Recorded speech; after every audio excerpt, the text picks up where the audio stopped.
பவனம் மடப்புரம் அஜித் குமார் அவர்கள் ஒரு சாதாரண ஒரு எளிய குடும்பத்தைச் சேர்ந்த ஒரு இளைஞர். அந்த சாதாரண குடும்பத்துக்கு நடந்த அந்த கொடுமைக்கு சிஎம் அவர்கள் சாரி சொன்னாங்க, தப்பு இல்லை. இப்ப அதோட சேர்த்து இதையும் கொஞ்சம் பண்ணிருங்க சிஎம் சார். உங்களுடைய ஆட்சி காலத்துல இதே மாதிரி போலீஸ் விசாரணையில 24 பேர் இறந்து போயிருக்கிறாங்க. அந்த 24 பேரோட குடும்பத்துக்கும் நீங்க சாரி சொன்னீங்களா? தயவு செஞ்சு சாரி சொல்லிருங்க. அஜித் குமார் அவர்கள் குடும்பத்துக்கு நீங்க கொடுத்த நிவாரணம் மாதிரி இந்த 24 பேர் குடும்பத்துக்கும் நீங்க நிவாரணம் கொடுத்தீங்களா? தயவு செஞ்சு நிவாரணம், அந்த நிவாரணத்தையும் கொடுத்துருங்க. சாத்தான்குளம் ஜபராஜ் பெனிக்ஸ் அந்த கேஸ் வந்து சிபிஐக்கு மாத்தினப்போ இது தமிழ்நாட்டோட காவல்துறைக்கு அவமானம்னு சொன்னீங்க. இன்னைக்கு நீங்க உத்தரவிட்டதுக்கு பேர் என்னங்க சார்?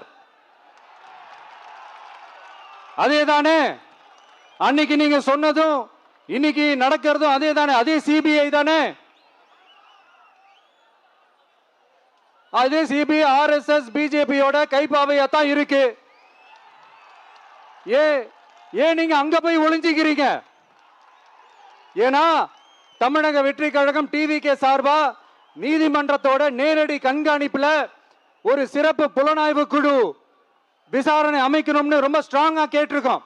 அதனால அந்த பயத்துல நீங்க ஒன்றியத்தோட ஆட்சிக்கு பின்னாடி நீங்க போய் ஒளிஞ்சிக்கிறதுக்கு காரணம். இன்னும் உங்களோட ஆட்சியில் இன்னும் எத்தனை அட்ராசிட்டிஸ், அண்ணா யூனிவர்சிட்டி கேஸ்ல இருந்து இன்னைக்கு அஜித் குமார் அவர்கள் கேஸ் வரைக்கும் எல்லாத்துக்கும் நீதிமன்றம் தலையிட்டு உங்க கவர்மெண்ட் கேள்வி கேட்டுக்கிட்டு இருக்கு. எல்லாத்துக்கும் நீதிமன்றம் தலையிட்டு கேள்வி கேட்கணும்னா அப்புறம் நீங்க எதுக்குங்க சார்? உங்க ஆட்சி எதுக்குங்க சார்? நீங்க உட்கார்ந்து இருக்கிற அந்த சிஎம் பதவி எதுக்குங்க சார்?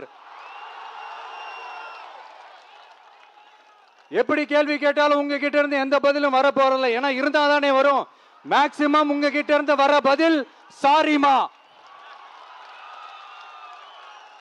தெரியாம நடந்துருச்சுமா, இல்லனா நடக்க கூடாதது நடந்துருச்சுமா, சாரிமா, அவ்வளவுதானே. இந்த வெற்று விளம்பர மாடல் திமுக சர்க்கார் இப்ப சாரிமா மாடல் சர்க்காரா மாறிடுச்சு. இப்படி இருக்கிற இந்த இன்எபிலிட்டி கவர்மெண்ட் இந்த ஆட்சியை விட்டு போறதுக்குள்ள நீங்க செஞ்ச எல்லா தப்புக்கும் பரிகாரமா சட்டம் ஒழுங்க சரி செஞ்சே ஆகணும். இல்லனா மக்களோட மக்களா ஒன்னா நின்று உங்களை சரி செய்ய வைப்போம். டிவிகே சார்பா அதுக்கு உண்டான அத்தனை போராட்டங்களும் எடுத்து நடத்தப்படும்.